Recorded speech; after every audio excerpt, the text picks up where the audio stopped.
Welcome to the awareness session on ISO 55001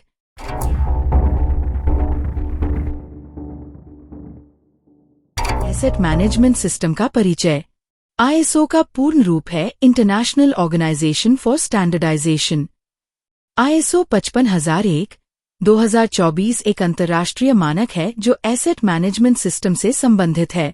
यह किसी संगठन में एसेट मैनेजमेंट सिस्टम को स्थापित करने, लागू करने, बनाए रखने और निरंतर सुधारने के लिए एक ढांचा प्रदान करता है। जैसे सभी ISO प्रबंधन प्रणाली मानक, ISO 55001 भी PDCA साइकिल का पालन करता है। PDCA का अर्थ है प्लान, योजना बनाना, उद्देश्यों और प्रक्रियाओं को निर्धारित करना जो वांछित परिणाम प्राप्त करने के लिए आवश्यक है। डू करना, योजनानुसार प्रक्रियाओं को लागू करना। चेक जांच करना, नीतियों, उद्देश्यों और आवश्यकताओं के अनुसार प्रक्रियाओं की निगरानी और मापन करना तथा परिणामों की रिपोर्ट करना। एक्ट कार्रवाई करना, प्रदर्शन में निरंतर सुधार के लिए आवश्यक कार्रवाई करना। एसेट मैनेजमेंट सिस्टम AMS का ढांचा सभी ISO मानकों की तरह हाई लेवल स्ट्रक्चर पर आधारित है और इसमें 10 क्लॉज शामिल हैं। ISO 55001 2024 की clauses: 1 scope, 2 normative references, 3 terms and definitions, 4 context of the organisation, 5 leadership, 6 planning, 7 support, 8 operation, 9 performance evaluation, 10 improvement. Introduction. एक एसेट मैनेजमेंट सिस्टम संगठनों को उनकी एसेट से उनके पूरे लाइफ साइकिल के दौरान सर्वोत्तम लाभ प्राप्त करने में मदद करता है। इसका अर्थ है उपकरणों की बेहतर उपलब्धता, कम ब्रेकडाउन, सुरक्षित संचालन और कम लागत। उदाहरण के लिए, एक एल्यूमीनियम स्मेल्टर या पावर प्लांट में उचित एसेट मैनेजमेंट ये सुनिश्चित करता है कि पॉटलाइन, फर्नेसेस, क्रेन, टरबाइन, बॉयलर और जनरेटर सुचारू रूप से चलें तथा अनप्लान्ड डाउनटाइम न्यूनतम रहें। इस प्रशिक्षण का उद्देश्य ISO 55001 के इंटेंट को समझना और ये सीखना है कि कंप्लायंस प्रदर्शित करने के लिए किन डॉक्यूमेंट्स और प्रोसीजर्स की आवश्यकता होती है। अब हम क्लॉज 4 को विस्तार से समझेंगे, क्योंकि क्लॉज 1, 2 और 3 जेनेरिक प्रकृति के हैं। Clause 4 context of the organisation. Clause 4 हमसे ये अपेक्षा करता है कि हम अपने एसेट मैनेजमेंट सिस्टम AMS का स्कोप स्पष्ट रूप से परिभाषित करें। हमें यह निर्धारित करना होगा कि कौन से एसेट इसके अंतर्गत आते हैं, सिस्टम की बाउंड्रीज क्या होंगी और इसमें शामिल स्टेकहोल्डर्स कौन हैं। यह क्लॉज 2 मैंडेटरी डॉक्यूमेंट्स की आवश्यकता रखता है। 1 AMS scope document, 2 stakeholder needs register, 5 leadership ISO 55001 की रेड है। टॉप मैनेजमेंट को नीति और दिशा के माध्यम से अपनी प्रतिबद्धता प्रदर्शित करनी चाहिए। एसेट मैनेजमेंट पॉलिसी को कंपनी की समग्र बिजनेस स्ट्रैटेजी के साथ संरेखित होना चाहिए थी। ये उदाहरण के लिए, यदि संगठन का मुख्य उद्देश्य कॉस्ट रिडक्शन है तो ऐसे पॉलिसी में एनर्जी एफिशिएंसी और रिलायबिलिटी पर जोर दिया जाना चाहिए। साथ ही रोजे रिस्पॉन्सिबिलिटी स्पष्ट रूप से दस्तावेज होनी चाहिए ताकि ऑपरेटर से लेकर प्लांट हेड तक सभी को अपनी भूमिका का ज्ञान हो। इस क्लॉज में आवश्यक मैंडेटरी डॉक्यूमेंट्स हैं: 1 एसेट मैनेजमेंट पॉलिसी, 2 भूमिकाएं और जिम्मेदारियां मैट्रिक्स, रोल्स को रिस्पॉन्सिबिलिटीज मैट्रिक्स। क्लॉज 6.1 रिस्क व अपॉर्चुनिटी प्लानिंग। हर एसेट से जुड़े कुछ रिस्क्स और अपॉर्चुनिटीज होते हैं। क्लॉज 6.1 हमसे ये अपेक्षा करता है कि इन जोखिमों और अवसरों की पहचान करने और उन्हें प्रबंधित करने के लिए एक डॉक्यूमेंटेड प्रोसेस हो। उदाहरण के लिए, एक जोखिम यह हो सकता है कि फर्नेस खराब हो जाए जिससे उत्पादन में हानि हो। एक अवसर ये हो सकता है कि एनर्जी एफिशिएंट मोटर्स में अपग्रेड किया जाए जिससे बिजली की लागत कम हो। इन सभी जोखिमों और अवसरों को रिस्क रजिस्टर में दर्ज किया जाना चाहिए, उनका इवैल्यूएशन किया जाना चाहिए और प्रायोरिटाइजेशन तय की जानी चाहिए। इस क्लॉज के mandatory documents: 1. Risk management procedure.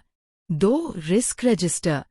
Clause 6.2 asset management objectives measurable होने चाहिए और संगठन की स्ट्रैटेजी के अनुरूप होने चाहिए।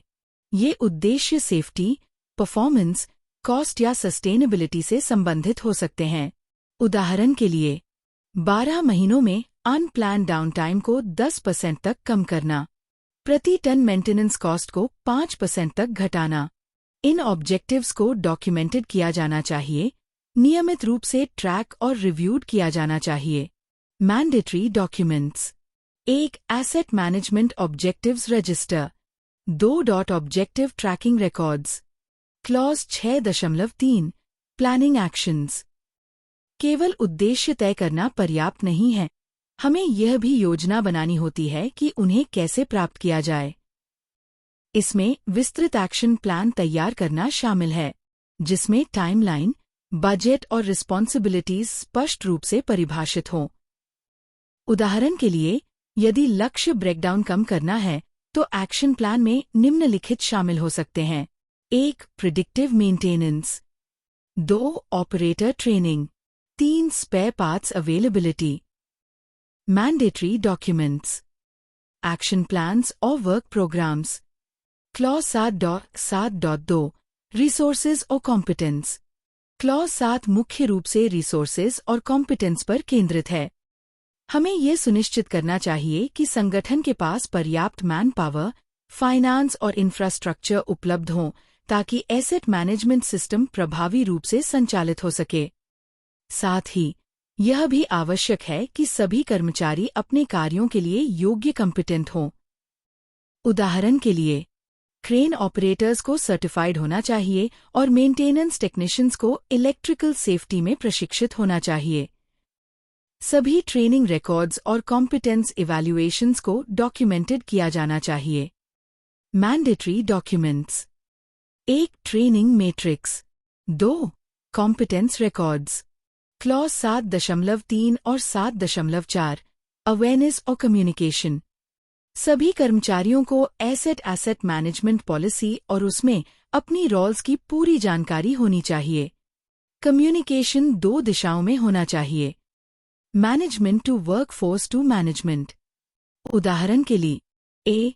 यदि कोई ऑपरेटर मशीन में अनयूजुअल वाइब्रेशंस महसूस करता है तो उसे तुरंत ये रिपोर्ट करने की प्रक्रिया पता होनी चाहिए। इंटरनल कम्युनिकेशन में नोटिस बोर्ड, सेफ्टी मीटिंग्स या टीम ब्रीफिंग शामिल हो सकती हैं, जबकि एक्सटर्नल कम्युनिकेशन में रेगुलेटर्स या स्टेक होल्डर्स को रिपोर्ट भेजना शामिल होता है। Mandatory documents: 1. Communication procedure. 2. Training records. Clause 7.5 documented information. Information asset management MS की रीड है। सभी डॉक्यूमेंट्स और रिकॉर्ड्स को कंट्रोल किया जाना चाहिए ताकि उनकी एक्यूरेसी, अवेलेबिलिटी और कॉन्फिडेंशियलिटी बनी रहे। उदाहरण के लिए, सबसे नवीनतम मेंटेनेंस प्रोसीजर तकनीशियनों के लिए आसानी से उपलब्ध होनी चाहिए और ओल्ड वर्जन्स को हटाया जाना चाहिए। ये एरर्स से बचाता है और कंसिस्टेंसी सुनिश्चित करता है। Mandatory documents: 1. Document control procedure. 2. AMS document register. Clause 8 operation. यह क्लॉज ऑपरेशंस की प्लानिंग और कंट्रोल से संबंधित है। यह एसेट के पूरे जीवन चक्र लाइफ साइकिल को कवर करता है, एक्विजिशन से लेकर ऑपरेशन, मेंटेनेंस, रिन्यूअल और डिस्पोजल तक। उदाहरण के लिए, किसी नई मशीनरी को खरीदने से पहले उसका लाइफ साइकिल कॉस्ट एनालिसिस किया जाना चाहिए।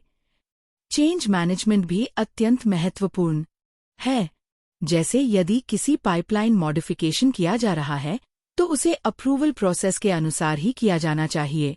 साथ ही कॉन्ट्रैक्टर्स का सही इवैल्यूएशन और मॉनिटरिंग भी आवश्यक है ताकि गुणवत्ता और सुरक्षा सुनिश्चित की जा सके। Mandatory documents: 1. Asset life cycle procedures. 2. Change management procedure. 3. Contractor evaluation records. Clause 9.1 monitoring और मेजरमेंट। संगठन के परफॉर्मेंस को की परफॉर्मेंस इंडिकेटर्स KPIs के आधार पर मापा जाना चाहिए। ये KPIs निम्नलिखित हो सकते हैं: availability, mean time between failures, maintenance cost, energy use. उदाहरण के लिए, कंप्रेसर की पावर कंजम्पशन को ट्रैक करने से ये समझा जा सकता है कि वे कितनी कुशलता से चल रहे हैं। ऐसे डेटा डिसीजन मेकिंग और कंटिन्यूअस इंप्रूवमेंट में सहायता करते हैं।